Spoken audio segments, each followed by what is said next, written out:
अस्सलाम वालेकुम। प्रोग्राम दोहरा के साथ मैं हूं असद खान और मेरा साथ देंगे इफ्तिखार शराजी साहब। बात करेंगे NA 75 में एक बार फिर बाई इलेक्शन होने को जा रहा है और ये वो मुतनाज़ा इंतखाब था जिस पर ना सिर्फ इलेक्शन कमीशन ऑफ पाकिस्तान ने फैसला दिया था, लेकिन उसके बाद Pakistan Tehreek-e-Insaf, election commission of Pakistan और मुस्लिम लीग नवाज़ के नुमाइंदों ने अदालत उज़्मा को भी पटिशन किया था और अपना मौक़िफ़ उसके सामने रखा था। अदालत उज़्मा का फैसला यही था कि NA 75 में एक बार फिर इंतखाबात होंगे और उनको आज़ादाना और मुनसफ़ाना हर हाल में होना होगा। अदालत उज़्मा के फैसले में यह भी था कि अपने आइन की रोशनी में, कानून की रोशनी में और अपने दायरे इख्तियार को सामने रखते हुए वो इस फैसले पर उन्होंने अराइव किया। अब देखना ये होगा कि जो पिछले इलेक्शन में जो इरेगुलरिटीज़ थी क्यों हुई, उस पर लाहे-अमल तय क्या हुआ, और जब पाकिस्तान तहरीक-ए-इंसाफ की हुकूमत बात करती है इंतखाबी इस्लाहात की और दूसरी जानिब मुस्लिम लीग नवाज़ कहती है कि इंतखाबात होने चाहिए, तो किसी भी अदारे की मुदाखलत से पाक इसको अब रिकॉन्साइल किया जाए एक तामीरी तरीके के ज़रिए। हमारे साथ हैं पाकिस्तान तहरीक-ए-इंसाफ के सीनियर रहनुमा आज़ाद साहब और पाकिस्तान मुस्लिम लीग नवाज़ के सीनियर रहनुमा सदीकुल फारूक साहब। बहुत बहुत शुक्रिया शो में शामिल होने का, अपना कीमती वक्त देने का। अहमद जवाद साहब, अगर आपसे आगाज़ करें सर, जो पिछले इलेक्शन में इरेगुलरिटी सामने आई थी उसमें इलेक्शन कमीशन ऑफ पाकिस्तान का जो फैसला था वो भी आपके सामने है। सर, आप वही सियासी जमात हैं जो कहते थे 4 हल्के खोलें और 2018 के इंतखाबात के मुतालिक कहते थे कि ये भी मुनसफ़ाना और आज़ादाना हुए थे। गोइंग फॉरवर्ड सर, इस तरह की इरेगुलरिटीज़ को अब किस तरह रोका जाए और रिफॉर्म किया जाए, क्या राय रखते हैं? देखें असद, अगर हम माजी के साथ डस्का को अगर कंपेयर करें तो इसमें 2-3 चीज़ें मैं कहता हूं कि वो सिग्निफिकेंस की हैं। उसमें नंबर 1 तो ये है कि पाकिस्तान तहरीक-ए-इंसाफ रूलिंग पार्टी थी और उसके बावजूद इलेक्शन कमीशन का फैसला और उसके बाद सुप्रीम कोर्ट का भी फैसला पाकिस्तान तहरीक-ए-इंसाफ के खिलाफ आया और उसके बाद ये इलेक्शन दोबारा से, यानी कि कोई लंबी चौड़ी इसमें कोई स्ट्रगल करने की ज़रूरत पेश नहीं आई।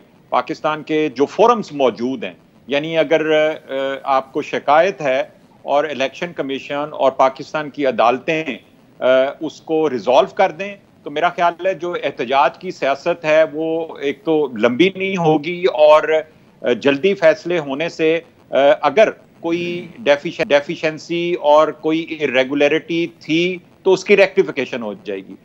तो इसलिए मैं ये समझता हूं कि ये डस्का की एग्जाम्पल इस लिहाज से एक बेहतर एग्जाम्पल है। और दूसरी चीज़ जो मैं कहूँगा कि जो भी रिजल्ट हो, चाहे PTI के हक में हो या PMLN के हक में हो, इस रिजल्ट को अब जबकि दूसरी दफ़ा ये इलेक्शन हो रहा है तो एक्सेप्ट करना चाहिए उसको। अगर इवन हम हार भी जाते हैं या PMLN हारती है तो इसको एक्सेप्ट करना चाहिए और जो जीता है उसको विनर मानना चाहिए। तो पाकिस्तान में अगर कल्चर इलेक्शंस के हवाले से इसी तरह से अगर बेहतर होगा तो हमारे लिए अच्छी मिसालें आइंदा इलेक्शंस के लिए कायम होंगी। और जो डेफिशिएंसीज पिछली दफ़ा थी, अगर देखा जाए तो आज का दिन कंपैरेटिवली अगर आप देखें तो बहुत बेहतर है पिछली दफ़ा की मिसाल से। लॉ एंड ऑर्डर भी काफ़ी हद तक कंट्रोल में रहा है। इक्का दुक्का छोटी मोटी नजर आई है, कोई कहीं पे कोई वायलेशन या कोई कुछ थोड़ा बहुत अगर एक्सचेंज ऑफ कोई कन्फ्रंटेशन जी, तो ये इसलिए काफी बेहतर मैं नुक्ता सदीकुल फारूक साहब की तरफ लेके चलते हैं। सदीकुल फारूक साहब, इनफैक्ट आज के दिन आप भी पार्टी एक रहनुमा के तौर पे क्लोजली वॉच कर रहे होंगे कि डस्का में क्या कुछ होता रहा पूरा दिन, तो क्या हम समझें कि मुस्लिम लीग नून आज की जो अरेंजमेंट्स हैं वो इंतज़ामिया के एंड पे हों या इलेक्शन कमीशन के एंड पे मुतमईन है?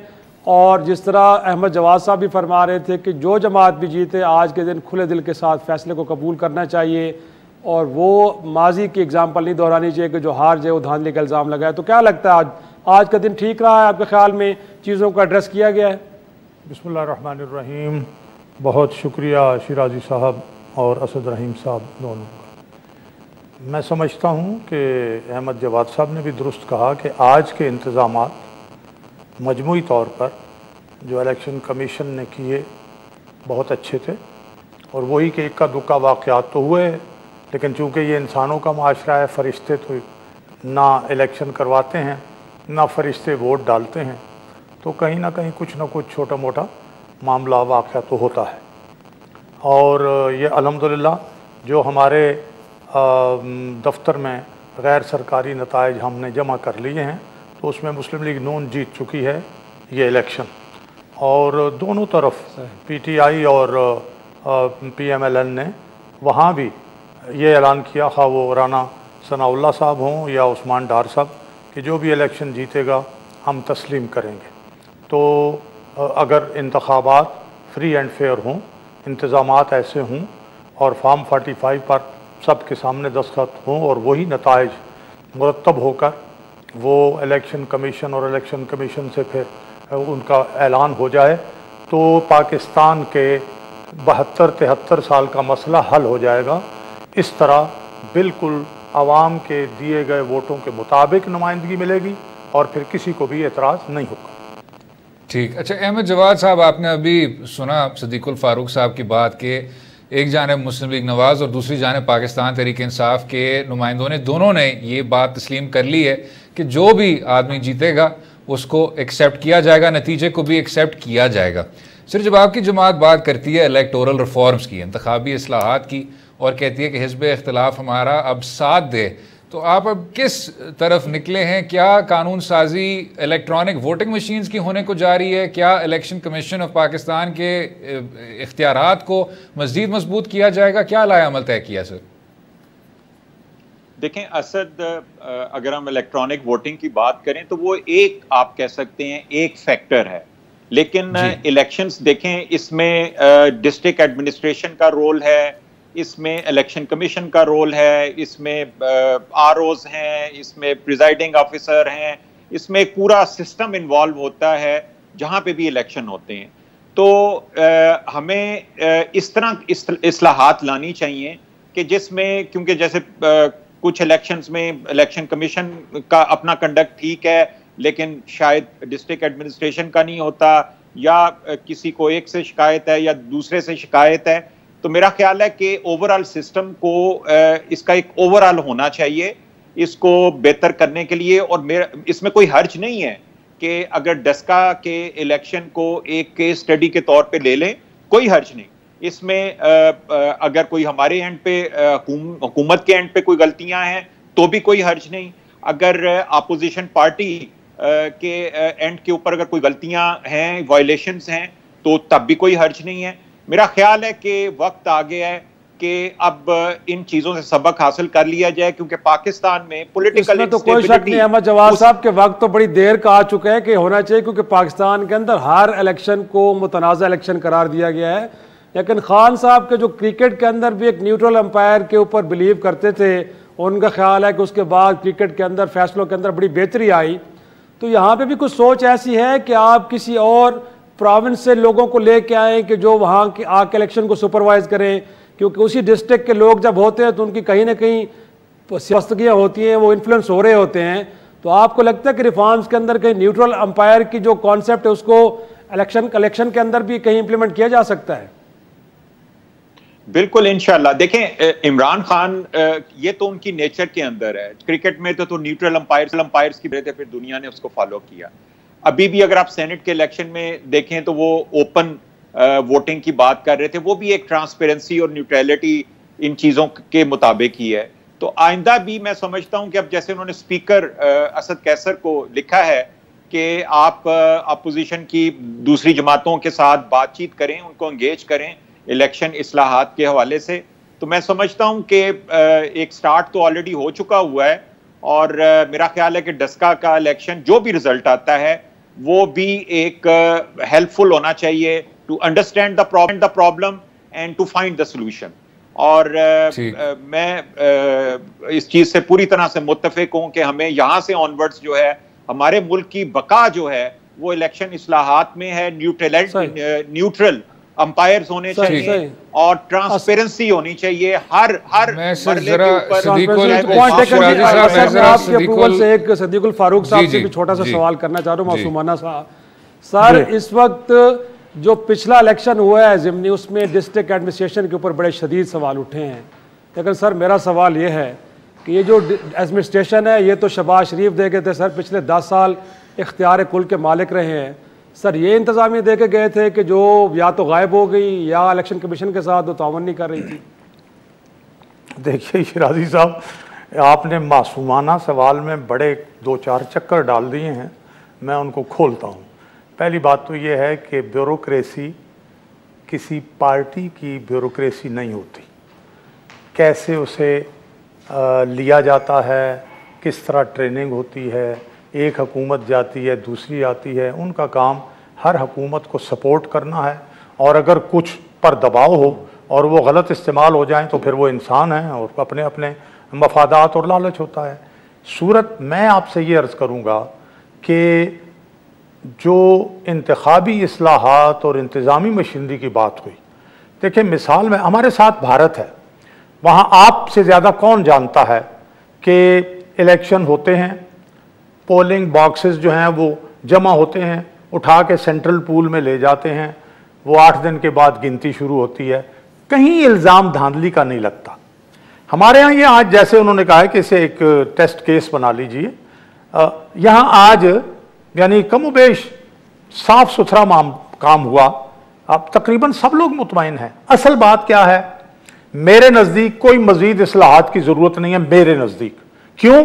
असल मामला यह है कि जो भी लोग हैं वो आइन और कानून की पाबंदी करें।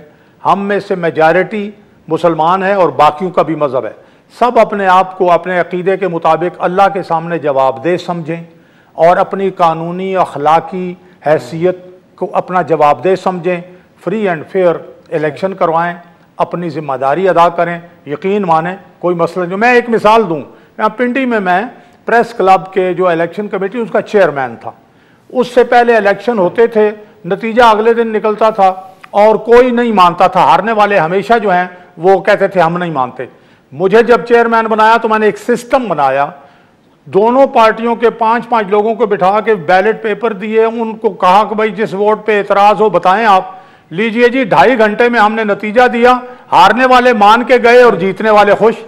तो असल मामला यह है कि इम्प्लीमेंटेशन नेकनियती से हो, कहीं से मुदाखलत ना हो, तो फिर हमारा इलेक्शन कमीशन भी काम करेगा। अगर इलेक्शन कमीशन को कोई हाईजैक करने की कोशिश करे, इंतजामी मशीनरी को कोई दबाव में लाने की कोशिश करे, तो फिर चाहे फरिश्ते भी उतर आएं, फिर एतराज़ ख़त्म नहीं होगा। चलें जनाब, इसी पर वक्फा लेंगे, वक्फे के बाद गुफ्तगू जारी रहेगा।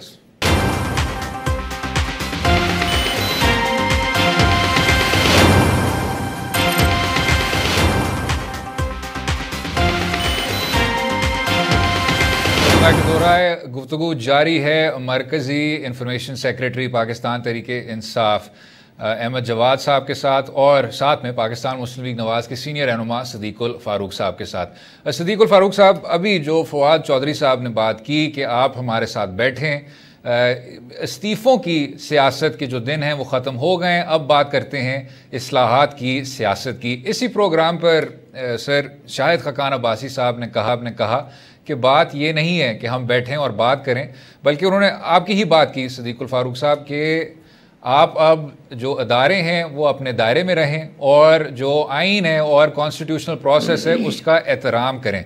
सर ये तो बात समझ में आती है, अब उस पॉइंट पे पहुँचें किस तरह? क्या बेहतर नहीं होगा कि इसी को आप हुकूमत के साथ सर जोड़ के एक वे फॉरवर्ड तय कर लें? देखिए, आपने सर जोड़ के बैठने की जो बात की है, तो मैं आपको याद दिलाऊं और आपको बिल्कुल याद भी होगा कि शुरू के दिनों में जब मौलाना फजलुर रहमान साहब ने कहा कि सब इस्तीफे दे दें जी, तो हम सब पार्टियों ने कहा कि नहीं, इन्हें आजमाते हैं। और हम अपनी जगह एतराज़ मौजूद था कि ये इलेक्शनों में धांधली हुई है। 95% फॉर्म 45 पर पोलिंग एजेंट्स के दस्तखत ही नहीं थे, सबको मालूम है। फिर भी बैठे और तो छोड़ें, यानी सबसे पहले बिलावल भुट्टो जरदारी ने कौमी असम्बली में इमरान खान साहब की मौजूदगी में अगरचे सेलेक्टेड भी कहा, लेकिन कहा कदम बढ़ाओ इमरान खान, हम तुम्हारे साथ। फिर आगे लीडर ऑफ द अपोजिशन की बात, उन्होंने भी कहा आइए हम मिल बैठ के इकोनॉमिक चार्टर करते हैं। जब तहरीक लब्बैक ने धरना दिया, हम सब लोग हुकूमत के साथ थे कि नहीं ये धरने वरने ये गलत है। जब भारत की तरफ से जारहियत की बात आई, हमने बिल्कुल हुब्बुल वतनी का मुजाहरा करके साथ दिया। जब कोरोना की बात आई, हमने कहा आओ बैठे, हम पॉलिसी बनाते हैं, हम आपके साथ हैं। लेकिन उस वक्त क्या हुआ, इमरान खान साहब अपनी तकरीर करके उठ के चले गए कि जी मेरा और कोई अहम काम है। किसी और लीडर की उन्होंने बात ही नहीं सुनी, हालांकि कौम जिंदगी और मौत के मरहले से गुजर रही थी कोरोना की वजह से। इससे ज़्यादा अहम काम कौन था?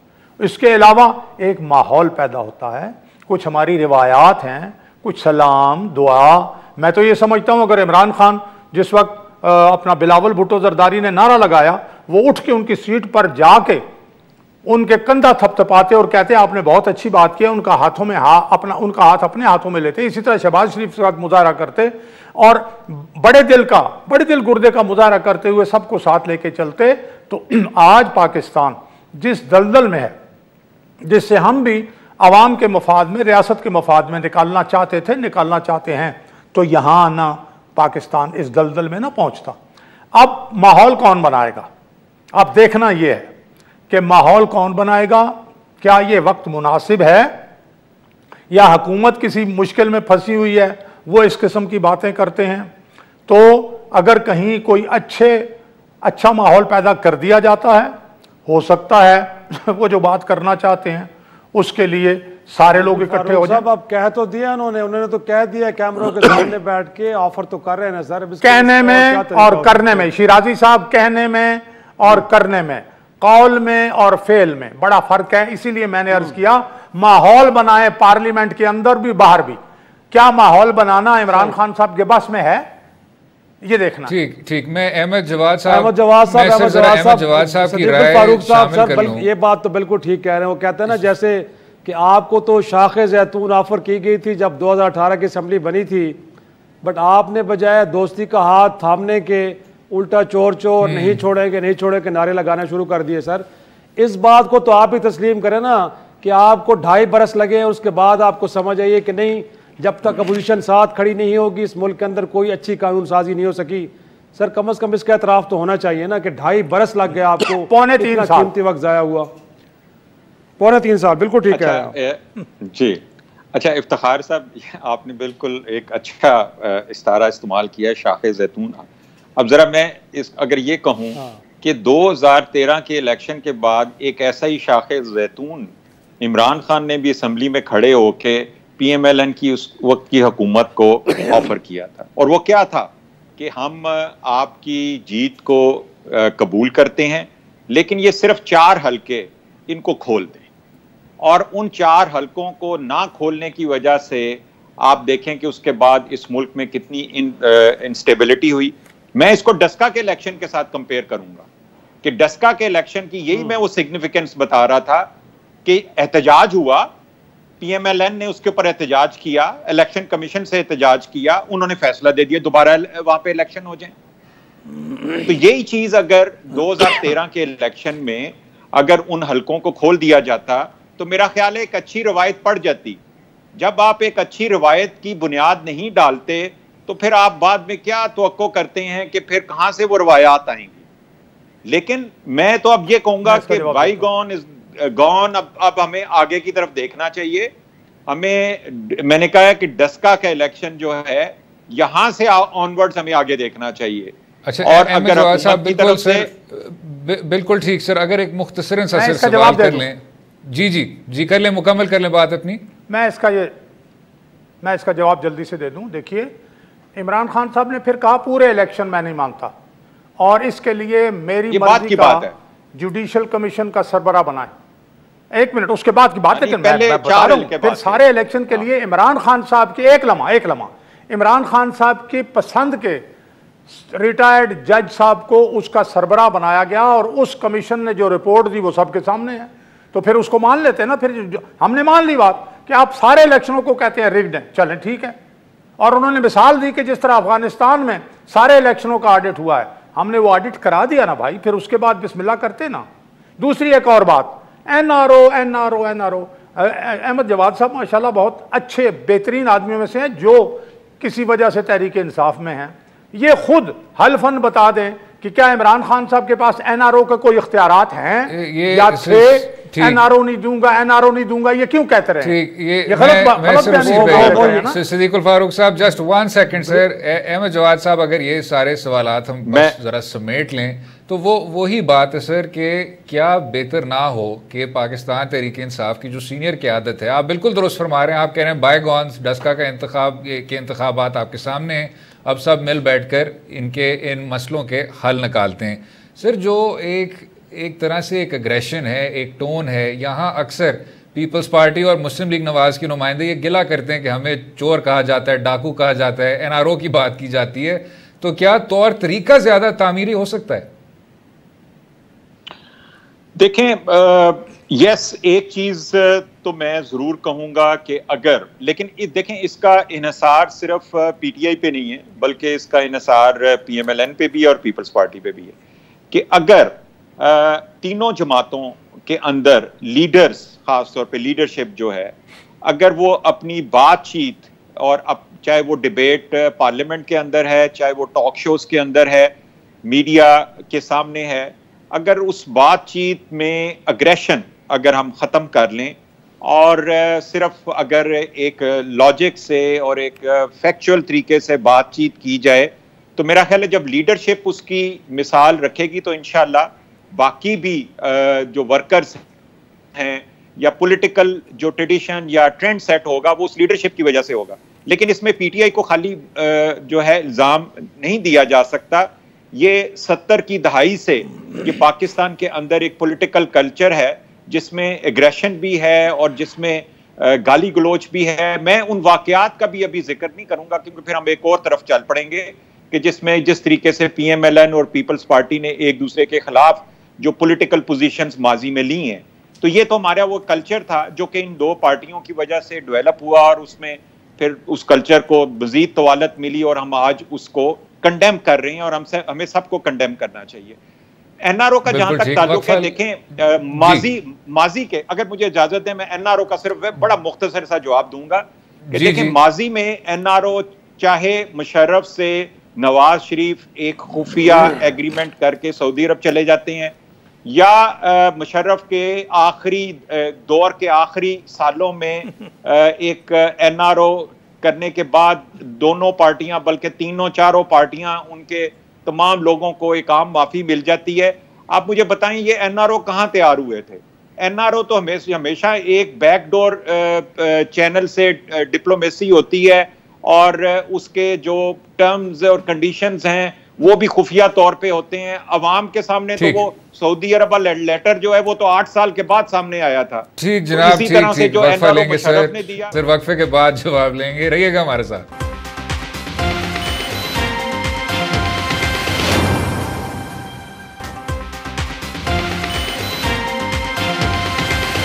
गुफ्तगू जारी है सिद्दीकुल फारूक साहब के साथ, अहमद जवाद साहब के साथ। सिद्दीकुल फारूक साहब, अगर हम इन पिछले सब्जेक्ट से ज़रा आगे बढ़ें, डस्का के बाई इलेक्शन से और इंतखाबी इस्लाहात से, एक जुमला से, लेकिन फिर मैं आपसे सवाल कर लूँ। जी जनाब।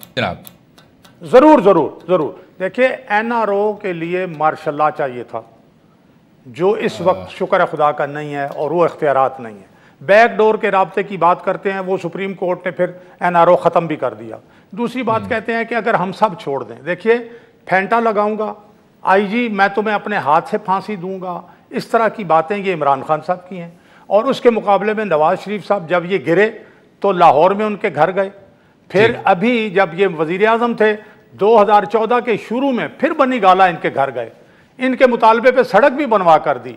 और जब इनका रेहाम खान से मसला हुआ, उन्हें हमारी सारी पार्टी को मना कर दिया जनाब नवाज शरीफ ने कि इस पर किसी ने कोई तबसरा नहीं करना। तो अगर इस तरह का तर्ज अमल हो तो फिर तो बन सकता है। अगर उधर अहमद जवाद साहब के पास आ जाएं सारे मामलात तो फिर हमारे साथ मामलात जो है मेरे ख्याल में बन जाएंगे। सिद्दीकुल फारूक साहब वो कहते हैं एनआरओ मांग रहे हैं, आप कहते हैं कि नैब को बिल्कुल विदाउट टूथ एंड नेल कर दें, बिल्कुल उसको ऐसा इदारा बना दें। हमने अब कह दिया है कि नैब के कवानीन में तरमीम के लिए हम दिलचस्पी नहीं रखते। ये अलग बात है कि हमें पूछे बगैर रातों रात वो सदारती आर्डिनेंस के जरिए उन्होंने नैब के कवानीन में तरमीम कर दी थी अपने लोगों को बचाने के लिए। सिद्दीकुल फारूक साहब, इसमें असल में मेरा सवाल रह गया, तो I will put it to you sir, अगर इससे आगे बढ़कर पाकिस्तान डेमोक्रेटिक मूवमेंट, वो जो हिज़्ब इख्तिलाफ की इत्तेहाद है, सर कल हमने अवामी नेशनल पार्टी के जायद खान साहब को बुलाया हुआ था, वो यही बात कर रहे थे कि पीडीएम एक सियासी जमात नहीं है, एएनपी को शो कॉज नोटिस चला गया है, पीपल्स पार्टी को शो कॉज नोटिस चला गया है, किस हैसियत से ये नोटिस गया है? और इसको सर मैं जो ओवरऑल जो सवाल है उसके साथ जोड़ना चाह रहा हूँ, आपके करीब पीडीएम का मुस्तकबिल क्या है और क्या पीपल्स पार्टी अवामी नेशनल पार्टी के साथ आप आगे चलेंगे? और जो इस्तीफों की बात है वो सर अब कहाँ पहुँची है? देखिए, बड़ा आपने एक रेलेवेंट सवाल किया है। मैं ज़ाती तौर पर समझता हूँ बिल्कुल ये बात दुरुस्त है कि पीडीएम के प्लेटफॉर्म से सियासी जमातों को, ये शोकास तो नहीं था, शोकास का नाम तो किसी और ने दिया, एक्सप्लेनेशन भी अगर ख़त लिखने से नहीं मांगनी चाहिए, ये बात तो मैं मानता हूँ। ठीक है, जितनी मेरी एक सियासी सूझबूझ है, मैं जिन लोगों ने ये ख़त लिखा उनसे मैं उम्र में भी ज़्यादा हूँ, ठीक है, और मेरा तजुर्बा उनसे ज़्यादा है, नहीं होना चाहिए था।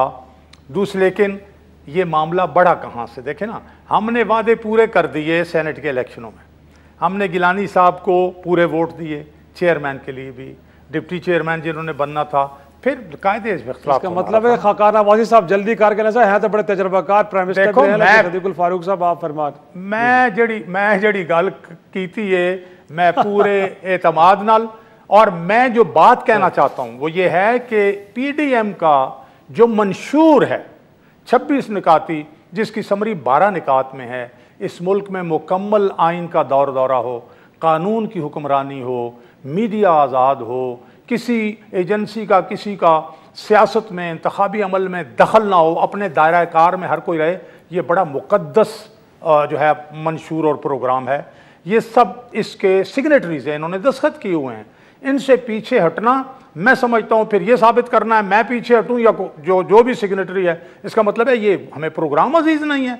तो मेरे नज़दीक ये अब भी पत्ते हमारे हाथ में हैं, एएनपी को भी हम साथ बुला सकते हैं, सरबराही इजलास बुलाएं, मौलाना फजलुर रहमान साहब कुछ बेहतर हो गए हैं, मेरा ख्याल है 2-4 दिन में इंशाअल्लाह अल्लाह ताला उन्हें ज़िंदगी भी दे, बाकी सबको भी, वो ठीक होके मामलात संभाल लेंगे। बुलाएं पीडीएम का इजलास, इनमें हर जिसने गलती छोटी की है या बड़ी, वो अपनी गलती माने, क्योंकि हम सब ने मिलकर ही इस प्रोग्राम को नाफिज करना है। इस काबिल भी तभी होंगे कि इज्तिमाई तौर पर हम कौम के इस मफाद में हम इकट्ठे हों और फैसले करें और उन्हें इम्प्लीमेंट करें। अगर इसको इस तरह से नहीं करेंगे तो सबसे बड़ा सवाल है। Point taken sir, point taken. मैं अहमद जवाद साहब की तरफ यही नुक्ता लेके जाता हूं सर, गिले पीटीआई को भी यही है कि इस मुल्क के अंदर सिविलियन सुप्रीमेसी नहीं है, पार्लिमान की बालादस्ती नहीं है, इदारों की मुदाखलत के रोना आप भी रोते हैं सर। तो आपको ये इस बात का इल्म नहीं है कि जब तक पार्लिमान के अंदर मौजूद जमातें आपस में मुत्तहिद नहीं होंगी तब तक ये चीज़ें पॉसिबल नहीं हो सकती। और दूसरा सर, कम अज़ कम आपके एंड पे हम उम्मीद कर रहे थे कि पीपल्स पार्टी एएनपी ने आपके लिए बहुत बड़ा खतरा टाल दिया इस पीडीएम को तोड़ के, आपने तो खुले दिल के साथ उनको भी शाबाश नहीं दी सर। किस तरह का पॉलिटिकल कल्चर आप लेके आ रहे हैं? देखिए इफ्तिखार साहब, इस सवाल से पहले थोड़ा सा मैं अगर 1-2 पॉइंट इजाजत आप दें मैं क्लैरिफाई कर दूं। एनआरओ की बात हो रही थी, लास्ट एनआरओ जो है वो मार्शल लॉ के दौर में नहीं हुआ था, वो पीएमएलक्यू की हुकूमत थी। हाँ, जनरल परवेज मुशर्रफ उस वक्त सदर थे, तो मार्शल लॉ नहीं था, वो एक जमहूरी हुकूमत, आप उसको बेशक अपेरेंटली तो वो जमहूरी हुकूमत ही थी, तो उसके दौरान हुआ था। अच्छा, दूसरी बात यह है कि जब हम इस कल्चर की बात करते हैं, ये जो एक एग्रेशन वाला कल्चर जो है लीडरशिप के एंड के ऊपर, देखिए मैंने तो किसी का जिक्र नहीं किया। मैं इस किस्म की जब भी गुफ्तगू होती है तो मेरी कोशिश होती है कि नाम ना लिए जाएं, क्योंकि अगर हम नाम लेते हैं तो उससे फिर जो है वो वही एक गुफ्तगू आगे चलना शुरू हो जाती है। तो देखें, ये हो सकता है हमारी लीडरशिप के एंड के ऊपर भी एग्रेशन आपने देखी हो, लेकिन फिर ये भी याद रखें कि आपकी लीडरशिप ने भी मुख्तलिफ मौक़ों के ऊपर कोई लोगों को घसीटने की बात की थी सड़कों के ऊपर, तो इस तरह की एग्रेशन तो हमारी पॉलिटिकल कल्चर और हिस्ट्री का हिस्सा रही है। लेकिन उसको पे अब छोड़ दें, हमें इस चीज़ के ऊपर आज अगर मैं और सिद्दीकुल फारूक साहब अगर इस प्रोग्राम में बैठ के अपना अपना पॉइंट ऑफ व्यू दें और उसके साथ साथ हम एक दूसरे का एहतराम भी बरकरार रखें, तो मेरा ये ख्याल है कि आहिस्ता आहिस्ता ये कल्चर जो है ये और लोग भी इसको अडॉप्ट करेंगे। हमें कोशिश ज़रूर करनी चाहिए और उसमें कोशिश में ये होना चाहिए कि नामों का जिक्र हम ना करें, क्योंकि जब वो करते हैं वहां से फिर जो है वो गड़बड़ स्टार्ट हो जाती है। अब जहां तक पीडीएम का ताल्लुक है, देखें जी सदीकुल फारूक साहब ने जो कहा कि एक उसके 26 पॉइंट जो है वो एक मुकद्दस डॉक्यूमेंट है जिसमें आइन और जमहूरियत की जो है बालादस्ती है। देखें कितना अच्छा होता कि पीडीएम आज जब अपोजिशन में थी तो उसने ये 26 पॉइंट बनाए। अगर ये 2008 से लेके जब आपने एक डिक्टेटर की हुकूमत जो है उसका खात्मा किया, तो वहां से लेके 2018 तक 10 साल मिले। ये वही जमातें थी जो आज पीडीएम में बारी बारी ये 5-5 साल के लिए आई। अगर ये अपने 10 सालों में ये पीडीएम का जो इन्होंने आज मुकद्दस मंशूर जो बनाया है ये 26 पॉइंट का, ये 10 साल तो बहुत थे इनके लिए इसको इंप्लीमेंट करने के लिए।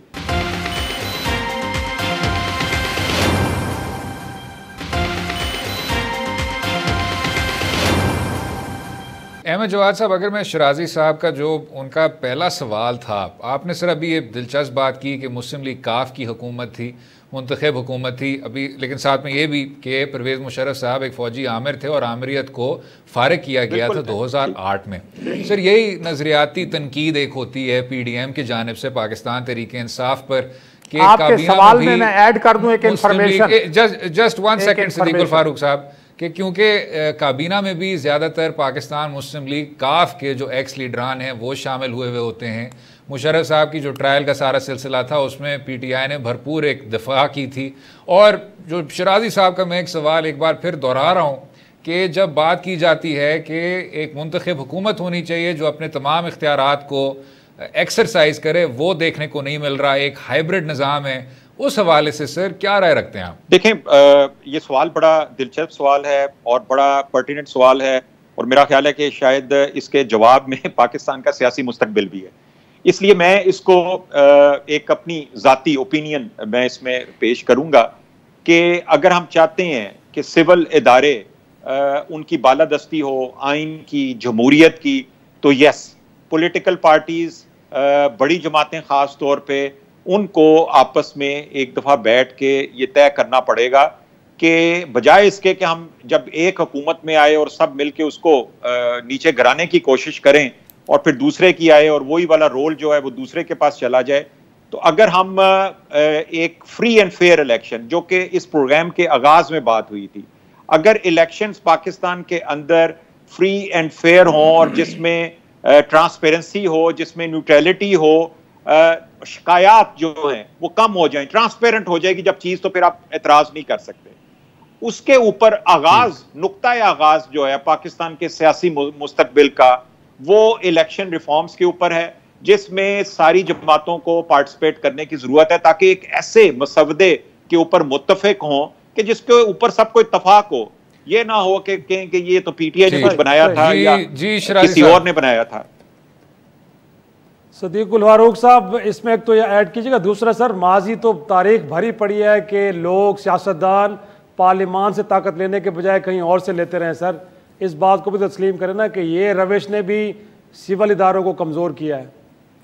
देखिए, आपकी इस बात का मैं जवाब बिल्कुल देता हूँ, लेकिन ये पाकिस्तान की बड़ी बदनसीबी है और हमारी बहैसियत कौम कि पहले तो जो पाकिस्तान बनाने वालों में लियाकत अली ख़ान साहब शहीद कायद-ए-आज़म अली अहमद के बाद दूसरे नंबर के लीडर थे, उनको शहीद किया गया। फिर मोहतरमा फ़ातिमा जना को, मादर मिल्लत को, क्या उनके साथ सलूक किया गया।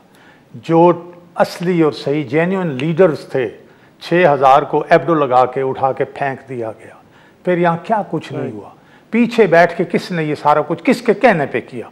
अब तो पेपर्स भी सामने आ गए हैं कि लियाकत अली ख़ान की शहादत के पीछे कौन सी सुपर ताकत थी और यहाँ किसने शहीद किया। तो इसलिए मैं ये समझता हूँ कि ये सारी बातें ठीक हो सकती हैं अगर हम पाकिस्तान के अंदर अपने घर को वाक़तन ठीक करके मिल बैठें, आइन और जमहूरियत में यकीन रखें और उस पर अमल दरामद करने में एक दूसरे से बढ़ चढ़ कर जो है वो हिस्सा लें। दो बातें मैं क्लैरिफाई करूं, ये जो 2008 की असम्बली थी, KTN को इंटरव्यू देते हुए परवेज़ मुशर्रफ से जब ये सवाल हो क्या कभी आपने इस पार्लियामेंट को जो ग्रेजुएट असम्बली है ये बाज़ औक़ात कुछ गड़बड़ करती है, तो आप कभी तोड़ने का सोचा है? उन्होंने जवाब दिया कि मैं इसको क्यों तोड़ूं, जो कहता हूं ये कर देते हैं। तो वो तो रबर स्टैम्प पार्लियामेंट थी। इसलिए ये बातें आप जानते हैं कि मैं चूंकि जर्नलिस्ट भी रहा हूं तो मैं बातें नोट करता हूं।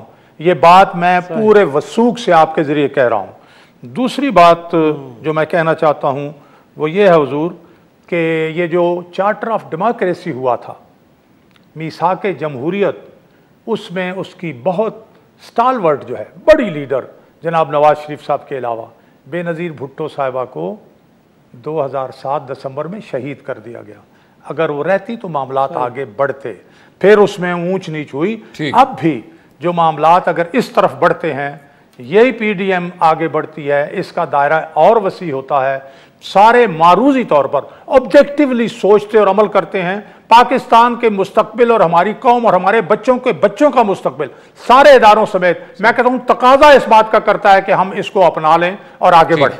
ठीक, सिद्दीकुल फारूक साहब, अहमद जवाद साहब, बहुत बहुत शुक्रिया शो में शामिल होने का, कीमती वक्त हमें देने का। इसी पर इजाजत लेते हैं। उम्मीद है आपको आज का प्रोग्राम पसंद आया होगा। कल तक खुदा हाफिज।